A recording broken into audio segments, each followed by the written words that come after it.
Permítanme hacer algunos apuntes sobre lo que hemos escuchado y hemos aprendido esta noche. Primero, se trata de crisis, pero hay que distinguir qué crisis.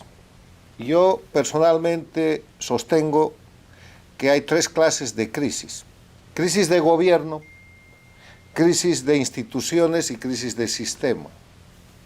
La crisis de gobierno es la crisis de un mal gobierno.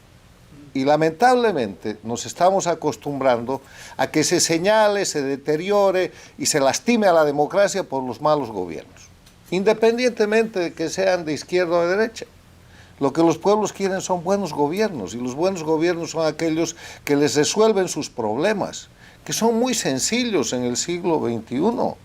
La gente quiere empleo, la gente quiere educación para sus hijos, la gente quiere seguridad para vivir donde ha elegido vivir, y la gente quiere salud para poder prorrogar lo más que pueda esa vida.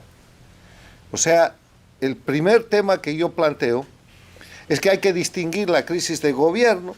La crisis de instituciones puede no funcionar de manera totalmente imparcial el Poder Judicial. Puede que el Poder Legislativo tenga en determinado momento una mayoría o una penetración. Puede que algún sistema institucional, la Contraloría, el Banco Central, los órganos electorales tengan defectos, y eso es crisis institucional. Pero la crisis de sistema es la crisis que señala a la democracia como un mal mecanismo de organización social, y es la que ha sido deliberadamente preparada y manejada como proceso conspirativo durante este siglo, por lo que conocemos hoy día como socialismo del siglo XXI, castrochavismo. Expertos, manipulando el Foro de Sao Paulo y digitados desde Cuba, Venezuela, Bolivia y Nicaragua, en producir crisis de gobierno para transformarlas rápidamente en crisis institucionales y terminar con crisis del sistema para proponer de inmediato asambleas constituyentes y llevar al país a una situación de descalabro total.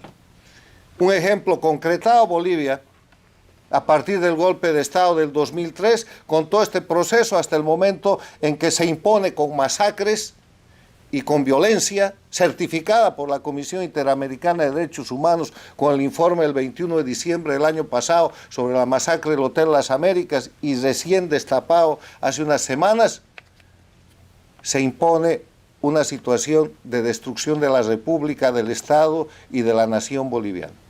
Un proceso frenado hasta ahora, el de Chile, donde con el mismo discurso convierten en el gobierno del presidente Piñera un problema de gobierno, pasajes del metro, en un problema de instituciones, y terminan con el problema del sistema.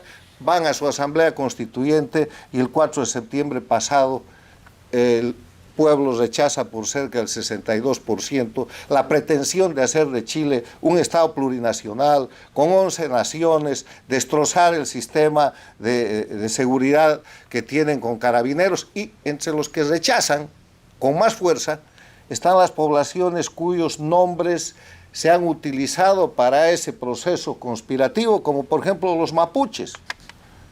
Es en las poblaciones mapuches donde más voto hay de rechazo a esa propuesta de constitución plurinacional. Entonces, con este pequeño marco de referencia, ¿dónde está el Perú? El Perú está en una situación conocida por todos, que cuando llega a la presidencia el señor Pedro Castillo plantea que quiere hacer un Estado plurinacional, reformar la Constitución, nacionalizar el gas y ampliar los cultivos de coca ilegal. Y tiene como asesor principal a Evo Morales, al punto en que en determinado momento de ese proceso el pueblo y la política peruana rechaza la presencia de Evo Morales como interventor, pero llega otro, el actual embajador de Cuba en el Perú, que es el señor Rafael Zamora, Rafael Gallo Zamora, que fue el embajador que organizó, sostuvo y llevó adelante la dictadura en Bolivia. Y él es el embajador de Cuba hoy día en el Perú. Dichos esos datos, vamos al tema de la Organización de Estados Americanos, porque ¿saben? No se puede hacer análisis, no se puede hacer política sin la observación de la realidad objetiva. Y lo que les acabo de plantear son datos de la realidad objetiva totalmente verificables. En las Américas hay una América dictatorial liderada por Cuba que agrede a la democracia y la quiere destrozar, y que está siendo frenada en Chile, que está siendo frenada en el Perú y que no logra avanzar en Colombia, pero que tiene países sometidos con terrorismo de Estado, que son Cuba, Venezuela, Bolivia y Nicaragua. Vamos al sistema interamericano y a la Carta Democrática Interamericana.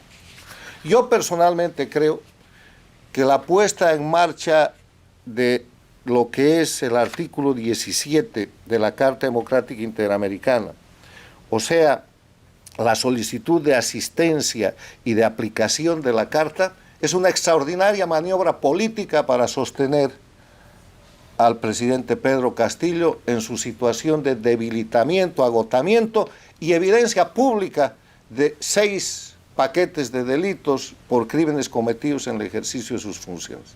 Extraordinaria maniobra. Pero es una extraordinaria maniobra que abre posibilidades también magníficas. Primero, al fin, la Carta Democrática Interamericana es puesta en marcha por aclamación en un órgano político que es el Consejo Permanente, porque les quiero recordar, este no es un tema del secretario general.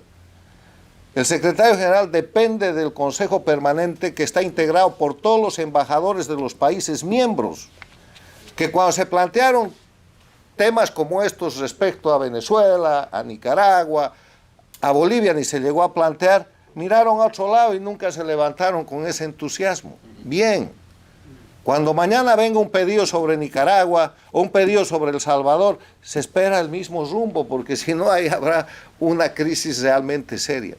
Otra de las oportunidades magníficas que abre esto es que esa comisión que va a viajar al Perú, de acuerdo al artículo 18 que se va a aplicar, dice, cuando en un Estado miembro se produzcan situaciones que pudieran afectar el desarrollo del proceso político, institucional, democrático o el legítimo ejercicio del poder, el secretario general o el Consejo Permanente, en este caso el Consejo Permanente, podrá con el consentimiento previo del gobierno afectado disponer visitas y otras gestiones con la finalidad de hacer un análisis de la situación.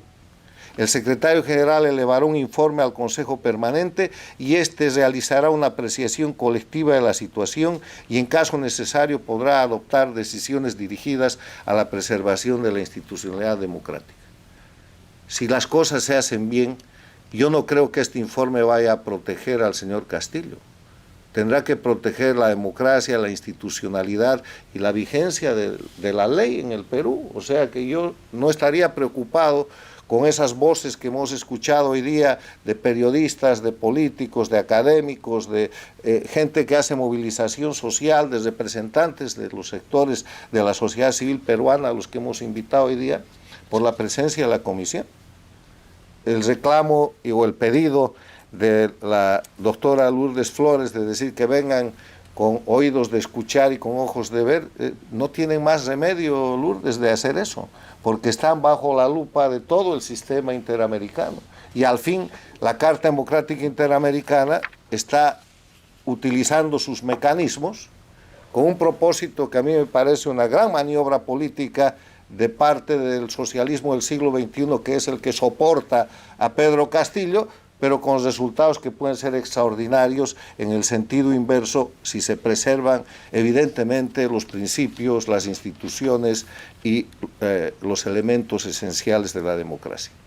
Una cosa que nos va a llevar, porque vamos a seguir este interesante proceso de la comisión, del viaje, del informe y cuánta cosa hay, con gran interés, vamos a llegar en algún momento al entendido de que la Carta Democrática Interamericana necesita ser fortalecida.